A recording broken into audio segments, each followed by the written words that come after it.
hello.pkq ለንግድ ወደ ኬንያ የምትጓዙ ሰዎች ትንሽ ብታረጋጉት አሪፍ ነው። ሰላም ሰላም ውድ የፒኬ ቲዩብ ተከታታዮቻችን እንደምን ቆይታችኋል? እኔ በጣም ሰላም ነኝ። ለድምፄ ትንሽ ይቅርታ ጠይቃለሁ። በጣም ኃይለኛ ጉንፋን ነው የያዘኝ።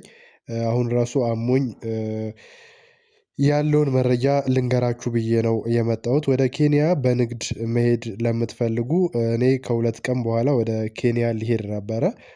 5 ሰዎችን ይዘን አንድ ላይ ለንግድ ልንሄድ ነበረ ያለውን ነገር ለማየት እንዲሁም ደግሞ ወደ ኢትዮጵያ በመቶ ሺህ ብር ይሰራል ብዬ የሰራሁላችሁን ቪዲዮዎች ሄደው እየሰሩ ያሉ ሰዎችን ቼክ ለማድረግ እንዲሁም ደግሞ ወደዚህ አዲስ ሰዎችን ለማስገባት የሚፈልጉ ሰዎችን አንድ ላይ ልንሄድ ነበር። ሁለቱ ሄደዋል፣ እዛ ነው ያሉት።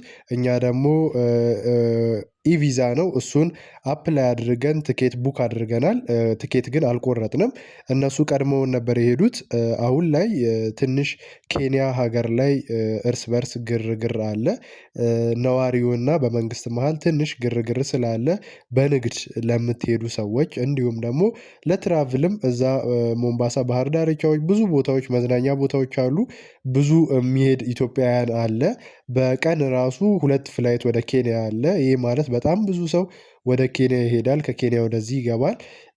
በተለይ ደግሞ ተጠንቀቁ ማለት የምፈልገው በሞያሌ በኩል በመኪና የምትገቡ ሰዎች አሁን ሰዓት ላይ ትንሽ ብታረጋጉት ማለት ትንሽ ሀገሪቷ ላይ ያለው እስኪስተካከል ድረስ ማለት ነው።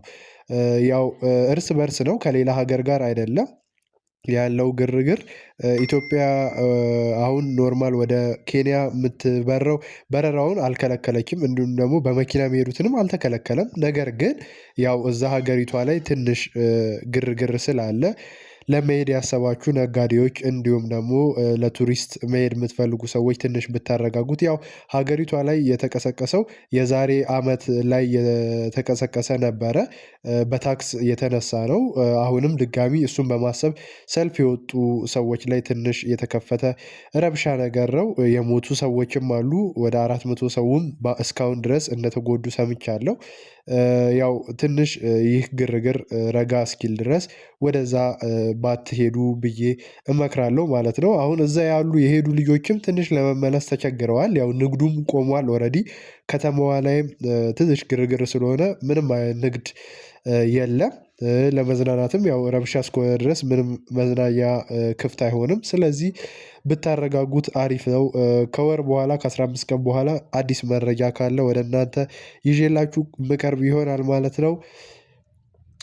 ውድ የፒኬ ቲዩብ ተከታታዮች ሰብስክራይብ አድርጉ፣ ላይክ አድርጉ። ጥያቄ ካላችሁ ጥያቄያችሁ በኮሜንት መልስላችኋለሁ ማለት ነው። አዲስ መረጃ ካለ እንደዚሁ ቪዲዮ እንሰራላችሁ ይሆናል ማለት ነው። ይመቻችሁ።